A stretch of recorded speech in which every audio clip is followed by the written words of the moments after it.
आज हम लोग पढ़ेंगे direct and indirect proportion. Direct and indirect proportion, जिसमें इनडायरेक्ट को हम लोग कभी कभी इनवर्स भी बोलते हैं। मतलब किसी स्कूल के चैप्टर में लिखा होगा इनवर्स, किसी स्कूल के चैप्टर में लिखा होगा इनडायरेक्ट। चैप्टर का नाम क्या है? Direct and indirect proportion. Direct और इनडायरेक्ट होता क्या, पहले वो समझते हैं, ठीक है।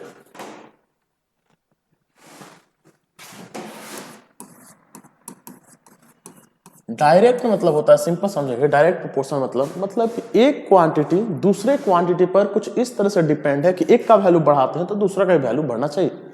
जैसे एग्जांपल में सपोज करो कि तुम मार्केट गए और तुमको एप्पल खरीदना है, ठीक है। जैसे जैसे मान लो एप्पल का क्वांटिटी हम लोग बढ़ाएंगे, वैसे वैसे जो इसका कॉस्ट पड़ेगा वो भी बढ़ता चला जाएगा। मतलब कि दोनों का अगर वैल्यू एक साथ बढ़ता है, एक क्वांटिटी दूसरे क्वांटिटी पर इस तरह से डिपेंड है कि एक का वैल्यू बढ़ा है तो दूसरा का भी वैल्यू बढ़ता है, तो उसको हम लोग बोलते हैं डायरेक्ट प्रोपोर्शन। इसी का अपोजिट भी कह सकते हैं कि एक का वैल्यू अगर हम लोग घटाते, मतलब हम लोग को एप्पल जितना खरीदना है उसके तुलना में हम लोग एप्पल का मतलब क्या कहते हैं क्वांटिटी को घटाते, तो उसका कॉस्ट भी क्या होता है? घटता। मतलब एक साथ बढ़ना चाहिए दोनों क्वांटिटी का वैल्यू और एक साथ दोनों क्वांटिटी का वैल्यू घटना चाहिए। अगर ऐसा कोई भी दो क्वांटिटी है तो उसको हम लोग बोलते हैं डायरेक्ट प्रोपोर्शन। डायरेक्ट प्रोपोर्शन को थोड़ा और बेहतर समझते हैं।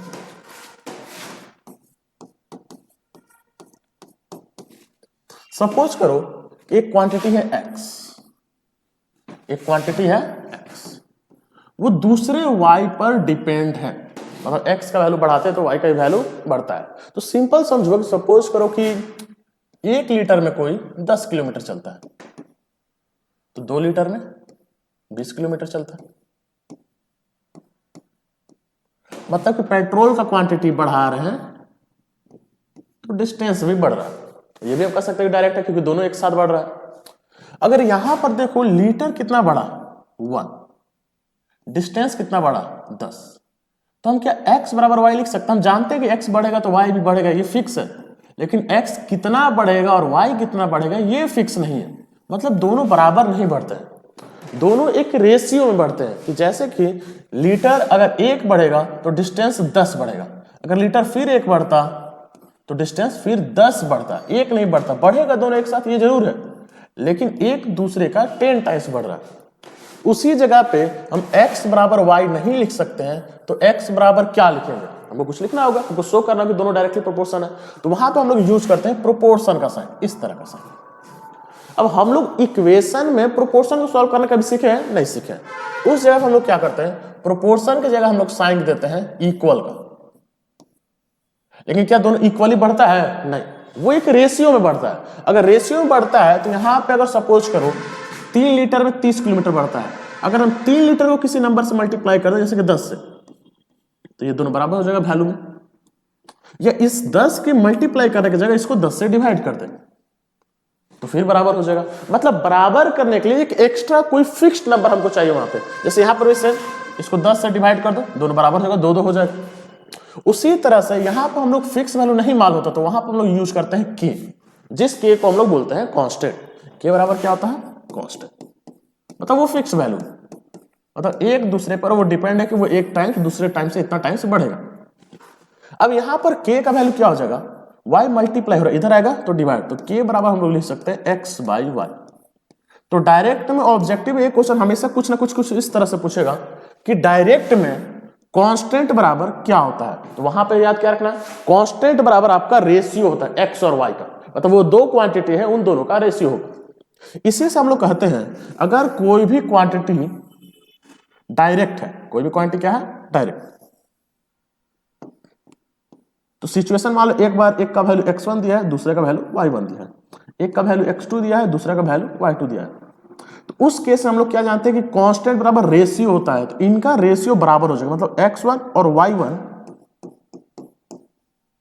बराबर हो जाएगा x2 बाई y2। क्यों बराबर होगा? क्योंकि ये दोनों ही किसी एक के बराबर होते हैं। इसलिए कहा जाता है कि अगर कोई भी दो क्वांटिटी डायरेक्ट है तो उनका रेशियो बराबर होता है। उनका क्या होता है? बराबर रेशियो। ये चीज समझ गए, इसको स्क्रीनशॉट ले लेना और इसको कॉपी पर अच्छा से लिख लेना। समझने के लिए क्या याद रखना है, कुछ इसमें मेन पॉइंट क्या लिखोगे? डायरेक्ट में कांस्टेंट बराबर रेशियो होता है। कांस्टेंट बराबर क्या होता है? रेशियो।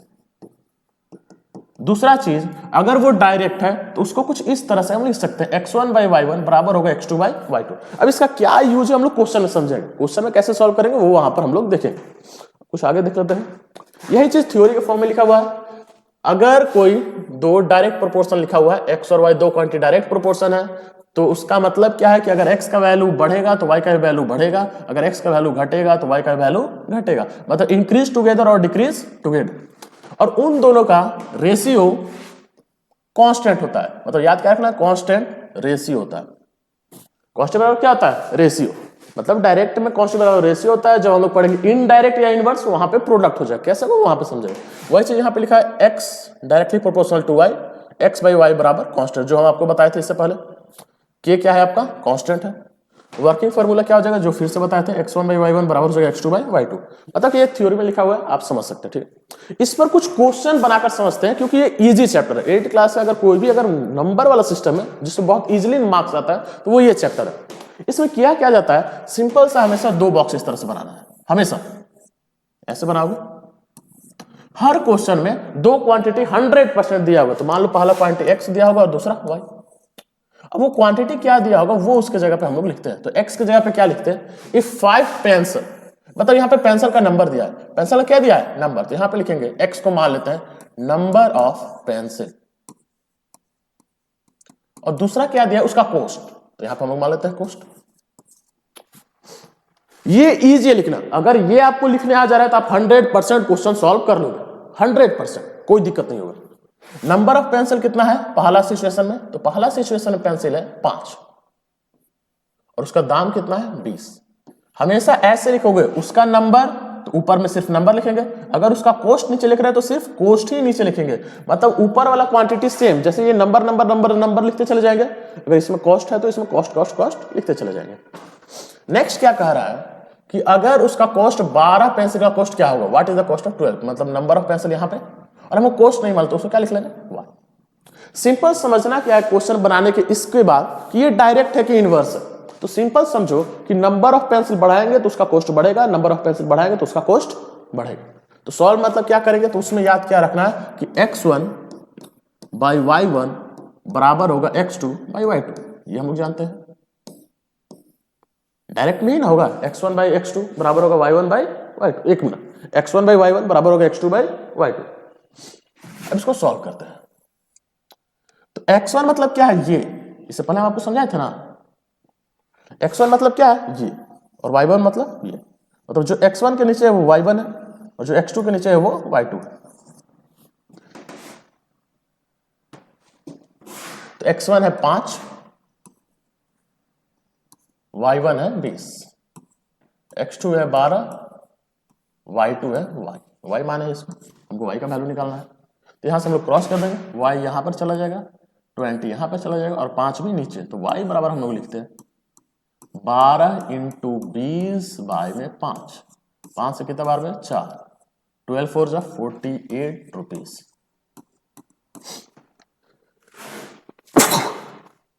कॉस्ट एक तरह का, पैसा एक तरह का, तो पैसा ही आप लोग लिख लेंगे इसको, थोड़ा दिक्कत है, ठंडा है। नेक्स्ट क्वेश्चन समझते हैं। Same A car travels 140 kilometre on 7 litres. मतलब यहां पे दो क्वांटिटी क्या दिया है, एक दिया है डिस्टेंस और दूसरा दिया है लीटर। तो सेम एक्स और वाई तरह बॉक्स बनाएंगे, हमेशा यही काम करना है, डायरेक्ट और इनडायरेक्ट दोनों केस में ये पहला स्टेप होगा आपका, एक्स और वाई। एक्स को मान लेते हैं डिस्टेंस और वाई को मान लेते हैं पेट्रोल, मतलब पेट्रोल का लीटर। तो पहला क्या कह रहा है कि वो 140 किलोमीटर जाता है 7 लीटर में, तो वो 3 लीटर में कितना जाएगा, डिस्टेंस ऊपर हो जाएगा। सेम चीज ये डायरेक्ट है, तो x1 बाई y1 मतलब 140 बाई 7 बराबर हो जाएगा x बाई 3, क्रॉस मल्टीप्लाई कर देंगे तो x बराबर आपका आ जाएगा 140 इंटू 3 बाई में 7 कट गया, 20 12 23 जा 60 किलोमीटर। मतलब सबसे इजी चैप्टर यही है, मतलब इसमें कोई फॉर्मूला तक नहीं है। फॉर्मूला क्या है, अगर डायरेक्ट है तो रेशियो इक्वल होगा, अगर इनडायरेक्ट होगा तो प्रोडक्ट। प्रोडक्ट किसका, x1 y1 का, रेशियो किसका, x1 y1 का। यही आपको बस समझना और कुछ नहीं। नेक्स्ट क्वेश्चन समझते हैं। The cost of 12 kg of sugar is 240। ये आप लोग क्वेश्चन है, सेम क्वेश्चन है, अपना से सॉल्व कीजिएगा, ठीक है। इजी क्वेश्चन है, ये आप लोग बनाइएगा सेम वैसे जैसे हम बनाए। नेक्स्ट क्वेश्चन क्या कर, इफ 8 मीटर्स ऑफ क्लॉथ को सेम मीटर वाला है क्लॉथ और रुपया, तो एक में क्या लिख लेंगे, एक्स वाई, इसको लिख लेंगे लेंथ, क्लॉथ का लेंथ, और इसको लिख लेंगे कॉस्ट। लेंथ की जगह पे 8 लिखिएगा, कॉस्ट की जगह पे 210। अगर कह रहा है कि 20 मीटर का कॉस्ट क्या हो जाएगा, तो 20 मीटर का कॉस्ट क्या मान लें यहाँ पे y। सॉल्व करेंगे, फिर इसका आंसर आप लोग निकालेगा, ठीक है। फिर क्या करें, मशीन फीस 540 बोतल इन 6 आवर। यहां पे लिख लेंगे नंबर ऑफ बोतल और यहां पर लिख लेंगे टाइम। तो नंबर ऑफ बोतल कितना है 540, टाइम कितना है 6। तो अगर कह रहा है कि 5 आवर है तो उसमें कितना बोतल आप लोग भर पाएंगे, तो उसको लिख लेते हैं सेम चीज 540 बाई में 6 बराबर होगा x बाई 5। मतलब सिंपल में क्वेश्चन में नहीं लिखा गया, यहाँ पे तो मान लो डायरेक्ट का क्वेश्चन लगातार कंटिन्यूअस है, लेकिन क्वेश्चन में कभी लिखा नहीं रहा कि ये डायरेक्ट है कि इनवर्स है। आपको खुद समझना पड़ेगा कि वो डायरेक्ट है कि इनवर्स। तो अपना लॉजिक लगेगा सिंपल, अगर वो 6 घंटे में 540 बोतल भरता है, मतलब ज्यादा टाइम लेगा तो ज्यादा बोतल भरेगा, अगर कम टाइम लेगा तो कम बोतल भरेगा। मतलब अगर एक साथ बढ़ता है एक साथ घटता है तो वो डायरेक्ट होता है, अगर एक बढ़े और दूसरा घटे तो वो इनडायरेक्ट होता है। ये इसके बाद हम लोग पढ़ेंगे। यहाँ पर सॉल्व तो 5 यहाँ पे आ गया, 6 से 90, 90 को 5 से मल्टीप्लाई 450, x बराबर 450 number of bottles. Next question देखते हैं। हाँ, यहां पे थोड़ा ये सब थोड़ा समझोगे। स्केल मॉडल कह रहा है, स्केल मॉडल ये एक तरह से आपका, हाँ, एक छोटा सा स्केल मॉडल बनाया गया। जैसे कि आप लोग देखते हैं ना, कोई भी बिल्डिंग अपार्टमेंट वगैरह बनता है तो उसका एक छोटा सा पहले स्ट्रक्चर हम लोग बनाते हैं, देखने के लिए कौन सा कितना तल्ला बनेगा, कितना फ्लोर बनेगा, कितना नीचे बनेगा, उसके आगे ग्राउंड कैसा होगा। उसी चीज को स्केल मतलब एक छोटा सा मॉडल उसका बनाया गया, ठीक है। उसमें कह क्या रहा है, जो बिल्डिंग 45 सेंटीमीटर टॉल है, 45 सेंटीमीटर टॉल, उसका एक्चुअल लेंथ 150 मीटर है। मतलब मॉडल में जिसका 25 सेंटीमीटर टॉल दिखाया गया, मतलब मॉडल है मान लीजिए यहाँ पे, और यहां से 25 सेंटीमीटर टॉल यहां तक मान लीजिए आ गया, वो एक्चुअल में बिल्डिंग 150 मीटर टॉल होगा, बहुत बड़ा होगा। तो यहां पे हम कह सकते हैं कि जितना उसका मॉडल में हाइट होगा वह उसका एक्चुअल में जो हाइट होगा वो भी बढ़ेगा। मॉडल में अगर छोटा उसका बना होगा तो एक्चुअल में उसका बिल्डिंग का भी लेंथ छोटा होगा, मतलब दोनों का एक साथ बढ़ रहा है वैल्यू और एक साथ घट रहा है, तो ये भी डायरेक्ट होगा। तो यहां पे क्या लिखेंगे, लेंथ इन मॉडल या हाइट इन मॉडल, और दूसरा में लिख लेंगे एक्चुअल हाइट।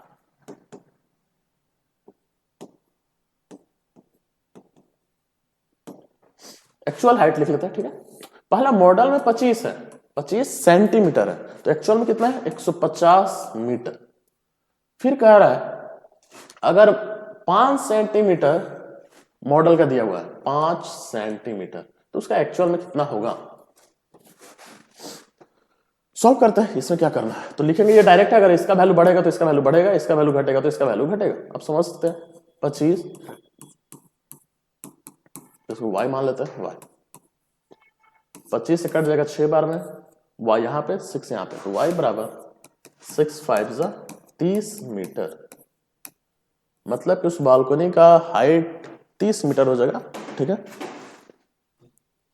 मतलब सिंपल कहा क्या रहा है कि एक मॉडल बनाया गया है, अगर उसका बिल्डिंग का हाइट बढ़ेगा, स्केल मॉडल पे स्केल बढ़ेगा, मॉडल पे अगर उसका लंबाई इतना है तो उसका बहुत बड़ा होगा, अगर मॉडल पे उसका इतना ही रह गया तो उसका बहुत छोटा बिल्डिंग होगा। मतलब मॉडल पे जितना ऊंचा जाएगा वैसे बिल्डिंग भी ऊंचा जाएगा, मतलब दोनों एक साथ बढ़ रहा है। नेक्स्ट क्वेश्चन क्या रहा है, circumference of circle is direct, यहाँ पे तो बता ही दिया कि वो डायरेक्टली प्रोपोर्शन है, तब तो कोई दिक्कत नहीं है। लेकिन ऐसे भी सोच सकते हो, अगर एक सर्कल है उसका रेडियस बढ़ाएंगे तो उसका सर्कमफ्रेंस भी बढ़ेगा। एक सर्कल का रेडियस बढ़ाएंगे तो उसका सर्कमफ्रेंस भी बढ़ेगा, तो वो डायरेक्टली ही होगा। यहां पे नहीं भी लिखता तो आपको ये समझना है, यहां पे तो मान लीजिए लिखते हो वो बात की बात है। तो एक्स वाई, पहला को लिख लेंगे सर्कमफ्रेंस और दूसरा को लिख लेंगे रेडियस। क्या दिया है, पहला में कह रहा है इफ सर्कल विथ रेडियस 7, तो रेडियस को 7 मान लिया और उसका सरकमफ्रेंस दिया हुआ 44 तो तुम निकाल भी लोगे, ये तो इजी है, सॉल्व फार्मूला से कर सकते हो। लेकिन उसका हमको जरूरत ही नहीं है, हमको कह रहा है कि 10.5 उसका अगर रेडियस है तो सरकमफ्रेंस क्या होगा, सरकमफ्रेंस को x, इधर 44/7 बराबर x बाय 10.5, क्रॉस मल्टीप्लाई हो जाएगा तो x बराबर 44 इंटू 10.5 बाय में 7, पॉइंट यहां से हटेगा तो नीचे में 10, 7 से कट जाएगा 15 12 में, 15 5 से 3 12 में, 5 से 2 12 में, 2 से 22, 22 को 3 से मल्टीप्लाई करेंगे 66 सेंटीमीटर। कोई दिक्कत इसमें? क्वेश्चन हार्ड नहीं होता है, बोले नहीं आप लोगों को, सिंपल, कुछ भी अभी तक हम किए नहीं, सिंपल एक बॉक्स बना रहे हैं, देख रहे हैं कि वो डायरेक्ट है कि इनवर्स, जो है वैसे सॉल्व कर रहे हैं। नेक्स्ट क्वेश्चन देखते हैं। नेक्स्ट क्वेश्चन क्या कर रहा है, करेंसी कन्वर्सन वाला क्वेश्चन है, ठीक है। ये तो $100 में क्या कहा जाए, रुपया बहुत महंगा हो रहा है, डॉलर महंगा हो रहा है, हम तो उल्टा बोल रहे हैं। एक्स वाई, इसको लिख लेंगे डॉलर और इसको रुपीज में लिख लेंगे, ठीक है। कह रहा है कि डॉलर अगर 100 है तो रुपीज में 8300, अगर डॉलर 450 है, ये तो 45,000 डायरेक्ट हो गया।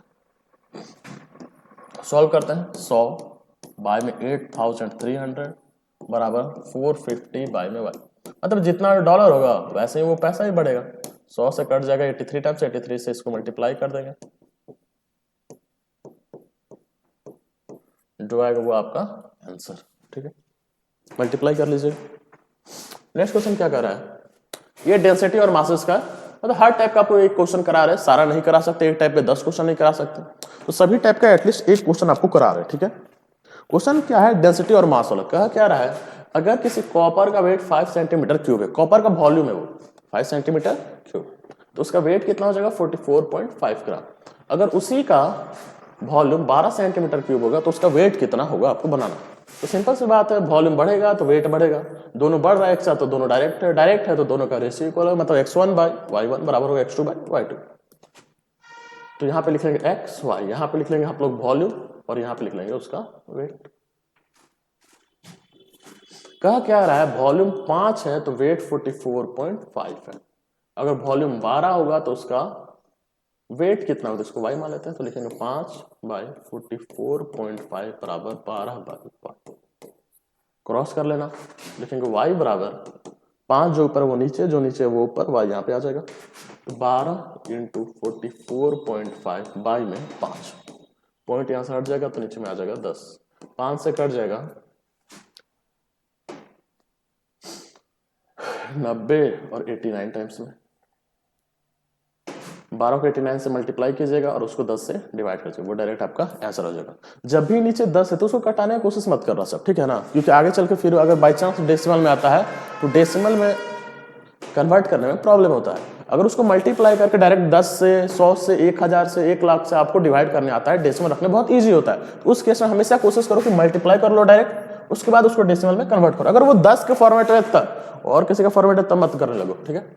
नेक्स्ट क्वेश्चन है स्प्रिंग कांस्टेंट। ये क्या होता है, ये आप लोग पढ़िएगा 11th-12th में पढ़ोगे सब। स्प्रिंग से जैसे मान लो किसी चीज को लटका दिया गया, वहां पे एक कांस्टेंट होता है, वो क्या होता है कैसे होता है वो समझेंगे।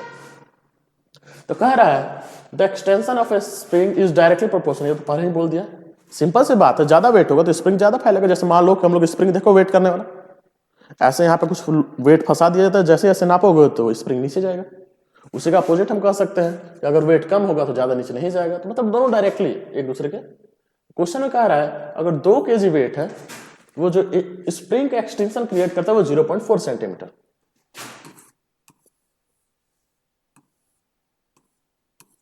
तो पहला क्या लिख लोगे, मास वेट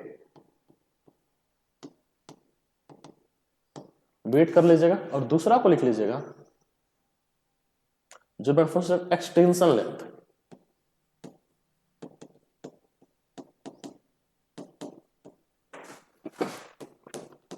ये आपको लिखना कंपलसरी बाबू, अगर आप लोग एग्जाम में बैठे हैं तो एग्जाम में ये चीजें लिखना जरूरी है। और उसके नीचे क्या लिखेंगे, it is direct proportion.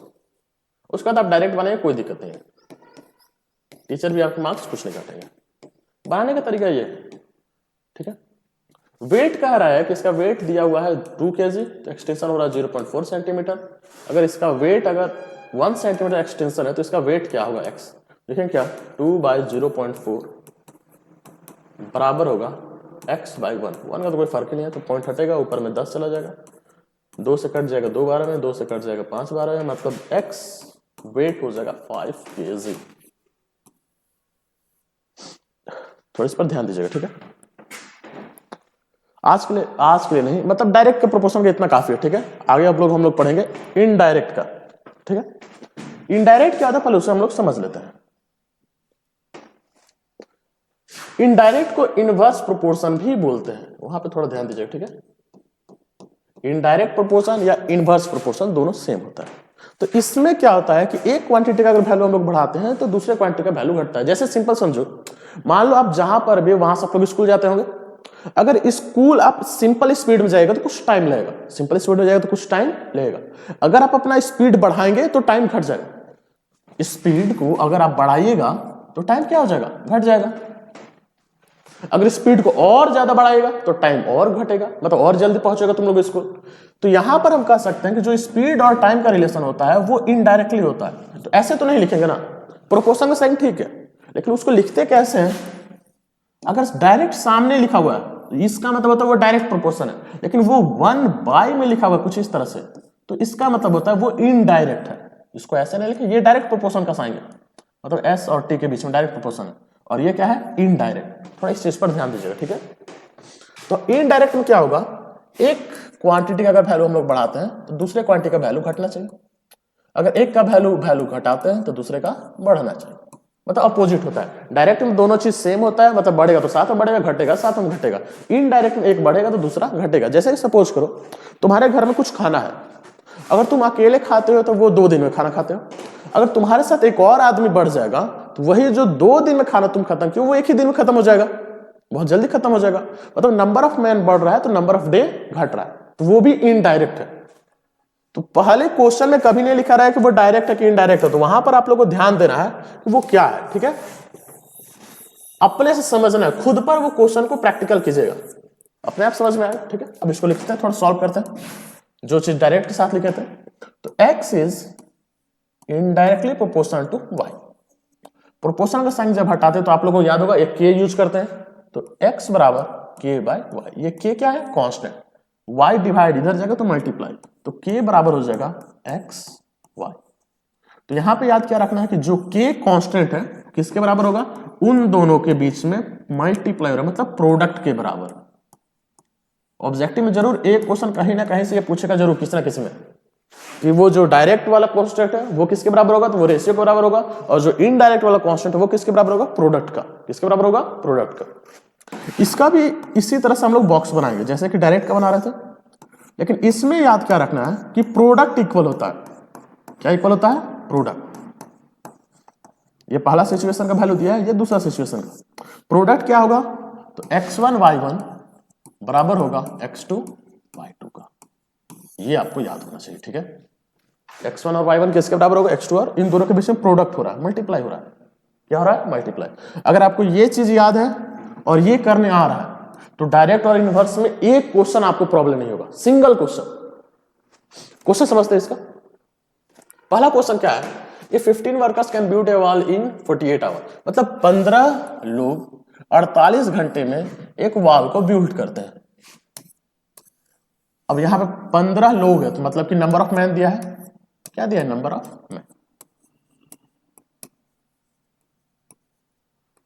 Number of man, और वाई 48 आवर मतलब कि टाइम दिया है। अब सिंपल समझो कि अगर 15 लोग किसी काम को 48 घंटा में कर रहे हैं तो लोगों का जनसंख्या बढ़ाएंगे, काम ज्यादा लोग और करेंगे तो जल्दी काम होगा। मतलब नंबर ऑफ मैन बढ़ रहा है तो टाइम घट रहा है, मतलब एक बढ़ रहा है दूसरा घट रहा है तो वो इनडायरेक्ट होगा। अगर दोनों बढ़ता साथ में या दोनों घटता साथ में तो वो डायरेक्ट होगा, तो ये इनडायरेक्ट है। सिंपल सी बात है, तो क्या ऊपर में लिख लेंगे डायरेक्ट, नीचे it is indirect proportion. Inverse proportion भी इसको बोलते हैं, थोड़ा ये देख लीजिए गलत हो गया है, indirect proportion. Number of man कितना है, 15, तो कितना टाइम लग रहा है, 48। ये अलग आवाज हो रहा है। और फिर कह रहा है how many workers are needed to do it in 30 घंटा। अगर जो 48 घंटा का काम है अगर उसको 30 घंटा में करना है, 30 घंटा में, तो हमको कितने लोग चाहिए होंगे? कोई दिक्कत? मतलब कि टाइम घटा तो लोग बढ़ेंगे, एक घट रहा है तो दूसरा बढ़ रहा है। इनडायरेक्ट, इनडायरेक्ट में क्या होगा? प्रोडक्ट इक्वल, प्रोडक्ट करते हैं 15 इंटू 48 बराबर होगा x इंटू 30 का। तो x बराबर क्या हो जाएगा? 30 मल्टीप्लाई में इधर आएगा डिवाइड, मतलब 15 इंटू 48 को वो डिवाइड करेगा।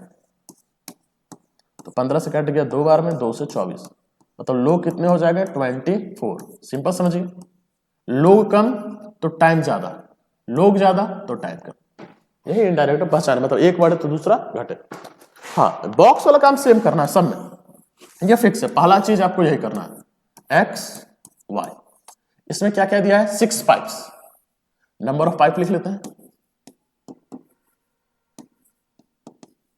और फिर क्या दिया? Tank in 1 hour 20 minute, 1 hour 20 minute, मतलब कि टाइम दिया है। अब 1 आवर 20 मिनट जो दिया है उसको एक यूनिट में कन्वर्ट कीजिए, या तो उसको आवर में कन्वर्ट कीजिए या तो उसको मिनट में। 1 आवर 20 मिनट, एक घंटा में कितना मिनट? 60 मिनट, और 20 मिनट में और 20 जोड़ देंगे तो 60 प्लस 20 80 मिनट। मतलब टाइम कितना लिया? 1 घंटा 20 मतलब 80 minute. How long will heal 5 pipes, मतलब 5 पाइप कितना देर में भर देंगे? प्रोडक्ट करते हैं 6 इंटू 80 बराबर होगा 5 इंटू वाई का। तो वाई बराबर क्या हो जाएगा? 6 इंटू 80 बाई में 5, 5 से कट जाएगा 16 बार में,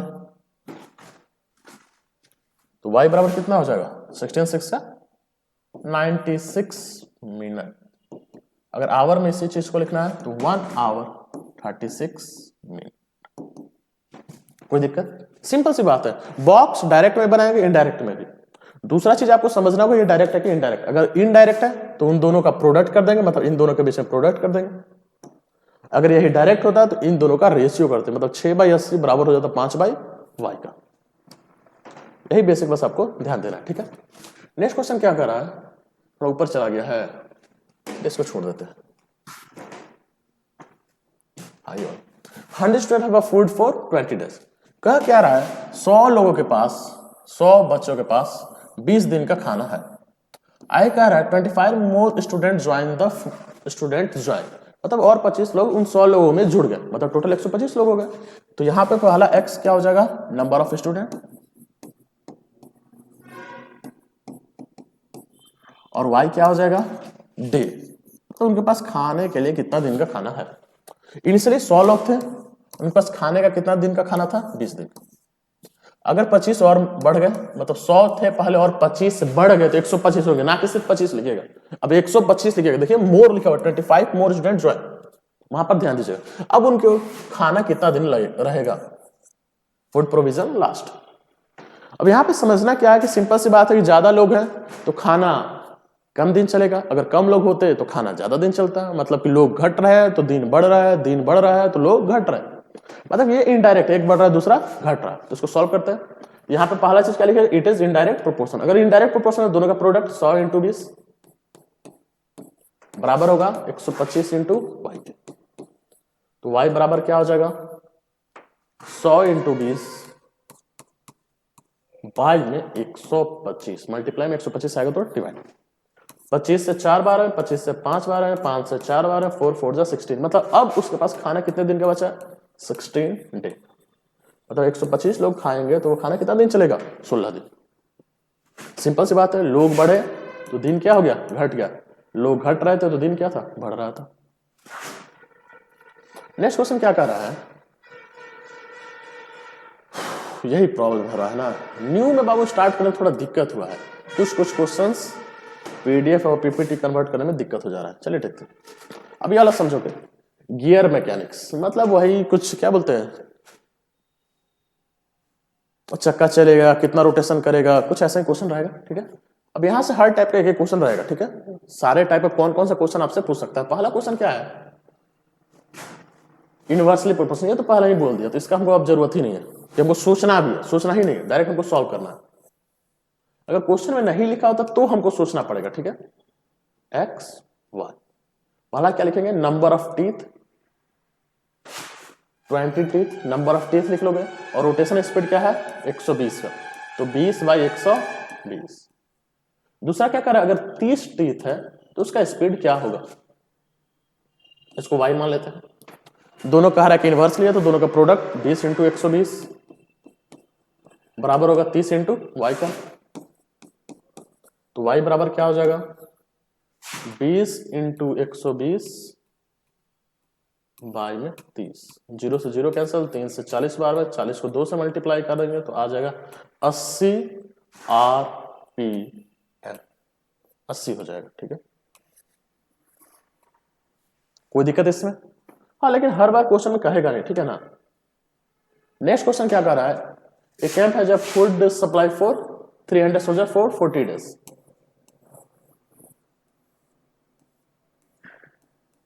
एक्स वाई, यहां पर लिख लेंगे नंबर ऑफ सोल्जर्स और यहां पर लिख लेंगे फूड प्रोविजन डे। पहला क्या कह रहा है कि 300 सैनिक के पास 40 दिन का खाना है। After 10 days 50 soldiers are transfer to another camp. तो सिंपल यहां पे कह क्या रहा है, आफ्टर 10 डेज मतलब 10 दिन के लिए वो 300 लोग वहां पर थे, मतलब 300 लोगों ने 10 दिन का खाना खाया है। तो कितना दिन का खाना बचा, 30 दिन का। यहां पे थोड़ा ध्यान दीजिएगा, 40 दिन का खाना था, 10 दिन वहां पे लोग रहे थे, तो 10 दिन का खाना वो खा चुके हैं मान लीजिए 300 लोग। तो अब उन 300 लोगों के पास कितना दिन का खाना बचा है, 30 दिन का। आफ्टर 10 डेज, तो बनाने का ये चीजें थोड़ा ध्यान दीजिएगा, ठीक है। 50 लोग किसी और कैंप में ट्रांसफर्ड हो गए, तो बचे कितने सोल्जर, 300 टोटल थे, अब बचे हैं 250। मतलब वो जो 30 दिन का खाना है वो और कितने दिन तक वो 250 लोग खाना खा के सर्वाइव करेंगे वो आपको निकालना है। यहाँ पे सेम चीज 300 × 30 बराबर 250 × y। तो y बराबर हो जाएगा 300 × 30 y में 250। 5 से 50 से कट जाएगा 6 बार है, 50 से 5 बार में, 5 से 6 बार में, 6 6 36। मतलब अगर वो 250 लोग खाना खाएंगे तो वो 36 डे लास्ट करेंगे, सर्वाइव करेंगे। कोई दिक्कत इसमें? नेक्स्ट क्वेश्चन देखते हैं। नेक्स्ट में क्या कर रहा है, एट अ कांस्टेंट टेम्परेचर, ये गैस टेम्परेचर। क्वेश्चन में क्या लिख रहा है, इनवर्सली प्रोपोर्शनल, पहले से लिख दिया है। हर बार नहीं लिखेगा, लेकिन ये थोड़ा सा ऊपर का हो जा रहा है लेवल का आपका, तो उसके लिए लिख दिया, कोई बात नहीं।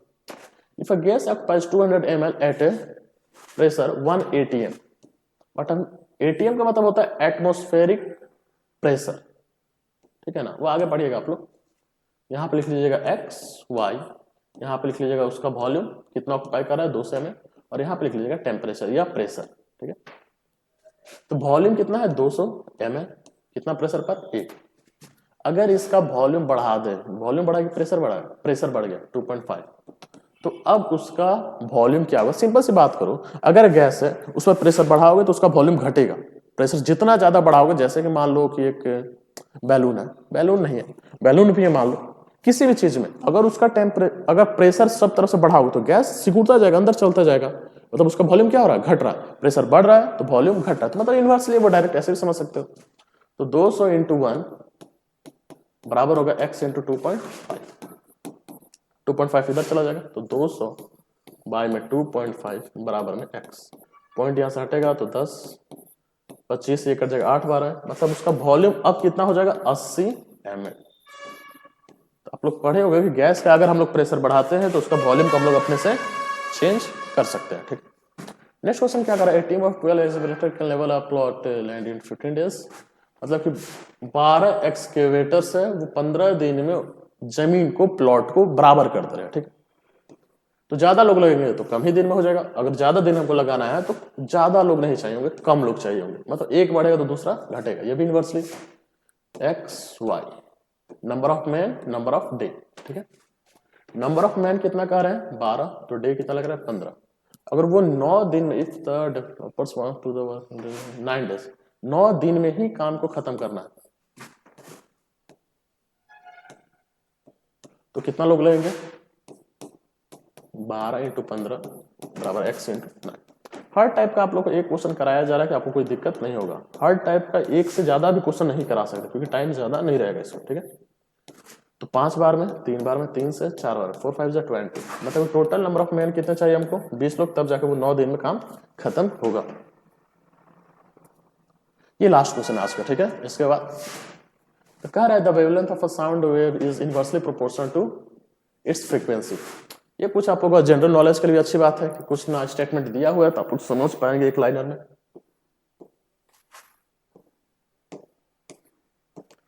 एक्स वाई क्वेश्चन कह रहा है वेवलेंथ। वेवलेंथ जो है इनवर्सली प्रोपोर्शनल है किसका? फ्रीक्वेंसी का। अब if sound with a frequency of 440, मान लो ये फ्रीक्वेंसी है और ये आपका वेवलेंथ है, तो 440 है तो वेवलेंथ कितना है? 0.75 मीटर। अगर वहीं पर अगर कहा जाए कि अगर फ्रीक्वेंसी तुम्हारा 220 हो जाए तो वेवलेंथ कितना होगा? ठीक है, तो समझते हैं 440 इनवर्सली है तो दोनों का प्रोडक्ट बराबर होगा 220 इंटू, इसको लिख लेते हैं y, क्रॉस कर लेते हैं, y बराबर 440 पाई में 0.75 पाई में 220, 220 से कट गया 2 बार में, 2 से 0.75 को मल्टीप्लाई करेंगे तो आ जाएगा 1.5 मीटर। आज के लिए इतना ही रहने देते हैं। HW वही कुछ क्वेश्चन हम जो छोड़े कैलकुलेशन वो आप लोग कीजिएगा और कोशिश कीजिए कि चैनल को सब्सक्राइब करो और कंप्लीट वीडियो देखो सब, ठीक है ना। आप लोग 8 क्लास का पर डे एक चैप्टर का 1 शॉट डाला जाएगा। चलिए आज के लिए इतना ही हम लोग रहने देते हैं, ठीक है।